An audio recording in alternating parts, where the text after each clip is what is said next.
ত্রয়োদশ জাতীয় সংসদ নির্বাচনের প্রচারণা শুরু হওয়ার পর থেকে বরিশালে বইছে ভোটের আমেজ। এবারের নির্বাচনে পুরুষ ভোটারের পাশাপাশি পিছিয়ে নেই নারী ভোটাররাও। জয় পরাজয় সমীকরণে নারীদের ভূমিকাও কম নয়, কিন্তু এই বিপুল শক্তির বিপরীতে বরিশাল জেলায় নারী প্রার্থী মাত্র একজন। এতে নারী প্রতিনিধিত্ব আরও পিছিয়ে পড়ার আশঙ্কা করছে সচেতন মহল। নারীরা সংসারের ভিত, সমাজের শক্তি, দেশের অগ্রযাত্রার সহযাত্রী। ত্রয়োদশ জাতীয় সংসদ নির্বাচনে নারীরাই বরিশালের ভোটের মাঠের বড় শক্তি। তবে ভোটের মাঠে নারীদের প্রভাব বড্ড ঘোলাটে। নানা প্রতিবন্ধকতা আর নিরাপত্তাহীনতার বেড়াজালে বন্দী তারা। ফলে বাংলার ভ্যানিস আজও হয়ে ওঠেনি নারী বান্ধব। আমরা নারী ক্যান্ডিডেট চাই। আসলে নারীদের কাছে আমরা যেভাবে ফ্রিলি সবকিছু বলতে পারবো, আমাদের বিভিন্ন সমস্যা হয়, আমরা চাকরি ক্ষেত্রে হয়রানি থেকে শুরু করে বিভিন্ন জায়গায় বিভিন্ন ধরনের সমস্যা হয়, যেটা আমরা একজন পুরুষ ক্যান্ডিডেটের থেকে যদি নারী ক্যান্ডিডেট থাকে, দেখা গেছে আমরা বলবো এবং তারা এটা আরও ভালোভাবে বুঝতে পারবে, যেহেতু সে নিজেও একজন নারী। নির্বাচনের যে পরিস্থিতি, সেখানে পুরুষ ক্যান্ডিডেটই বেশি, বলতে গেলে 90%ই পুরুষ ক্যান্ডিডেট, খুবই কম সংখ্যক মহিলা ক্যান্ডিডেট। যে মানে ইস্তেহার আসার আগে বলা হয়েছিল যে যথেষ্ট সংখ্যক নারী নেতৃত্ব থাকবে, কিন্তু আমরা ইতিমধ্যেই দেখতে পেয়েছি যে বিভিন্ন রাজনৈতিক দলগুলো যত মানে আশঙ্কাজনক সেই মানে আসনগুলো নেই।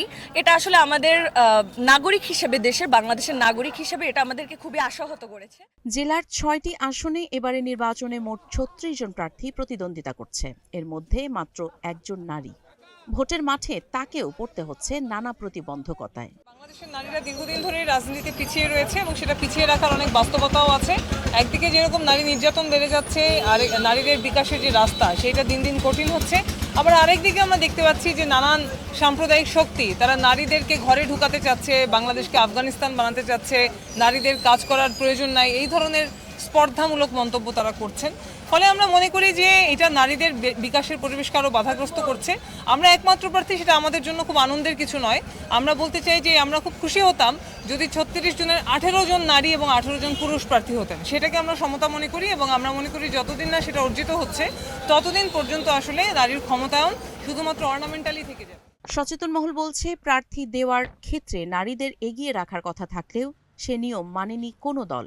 এছাড়া সমাজে নারীদের ভোট দেওয়ার ক্ষেত্রে পরিবারের সিদ্ধান্ত চূড়ান্ত হওয়ায় পছন্দের প্রার্থীকে চাইলেও ভোট দিতে পারেন না তারা।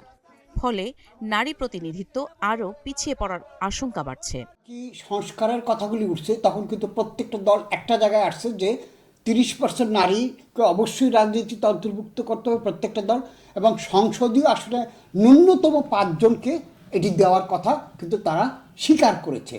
কিন্তু দুঃখজনক যে 2-একটা দল বাদে কেউই এটা করে নাই। এবং আমরা যদি দেখি যে বরিশাল বিভাগে মাত্র 2 জন নারী, এবং জেলায় যদি দেখি মাত্র 1 জন নারী, তাও একটি ভিন্ন দলে, অর্থাৎ মূল যে দল সেই দলের কিন্তু বরিশালে কোথাও নাই। এরকম অনেক জায়গায় আমরা দেখতে পাচ্ছি। বরিশালের 6টি আসনে মোট ভোটার 22,84,978 জন। এর মধ্যে পুরুষ 11,58,220 জন আর নারী 11,26,738 জন।